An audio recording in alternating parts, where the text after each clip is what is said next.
இங்கே கூட send factory வேண்டும் என்பது மக்களுடைய நீண்ட நாள் கோரிக்கை. நான் அவர்களுக்கு வாக்குறுதி கொடுத்திருக்கிறேன். அமுல் நிறுவனத்தோடு ஒரு கொலாபரேஷனில் இங்கே வந்து சென்ட் நிறுவனம் நாம் கொண்டு வரப்படும், அல்லது பதாஞ்சலி நிறுவனத்தினுடைய கொலாபரேஷனோடு இங்கே ஒரு சென்ட் நிறுவனம் கொண்டு வரப்படும் என்று உறுதி எடுத்திருக்கிறேன். அதே போல் பவானி அணையை சுத்தப்படுத்துவதுதான் எங்களுடைய முதல் நோக்கமாக.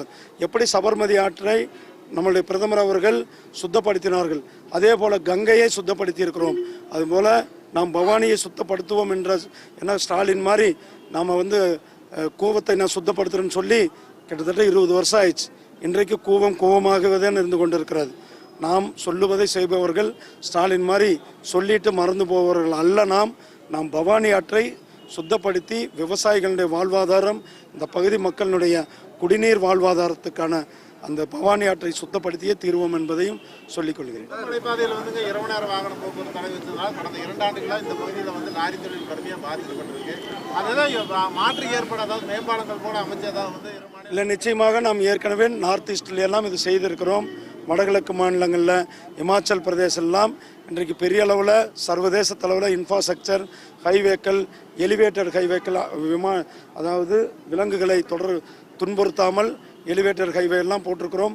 அந்த மாதிரி ஒரு ஹைவேக்கெல்லாம் நாம் இங்கே கொண்டு வரப்படும்.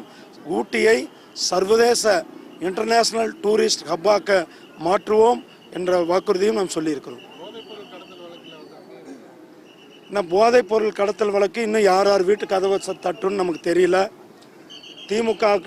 திமுகவுடைய நிர்வாகியாக இருந்து இன்றைக்கு அவர்கள் கைது செய்யப்பட்டவுடனே திமுகவிலிருந்து அவர்களை நீக்கியிருக்கிறார்கள். அதே போல் விடுதலை சிறுத்தைகள் கட்சியிலிருந்து கைது செய்யப்பட்டு நீக்கியிருக்கிறார்கள். 2000 கோடி ரூபாய்க்கு போதைப்பொருள் கடத்தி அவர்கள் கைது செய்து போயிட்டிருக்கிறார்கள். அமீருக்கு சம்மன் அனுப்பப்பட்டிருக்கிறது. அமீர் இடத்துல விசாரணை நடந்து கொண்டிருக்கிறது.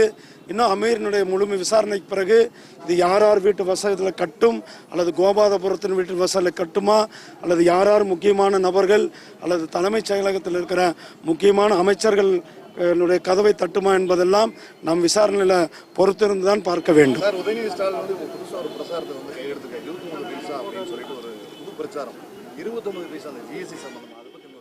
இன்றைக்கு தொழில்துறையினர் ஜிஎஸ்டியை வரவேற்கிறார்கள். இங்கிருந்த தொழில்துறையினர் நம்ம பல பேரை சந்திச்சிருக்கிறோம். நாங்கள் கேட்காமையே இன்றைக்கி ரீஃபண்ட் வருகிறது. அப்பப்பட்ட வியாபாரிகளாகட்டும் அத்தனை பேரும் ஜிஎஸ்டியை வரவேற்கிறார்கள்.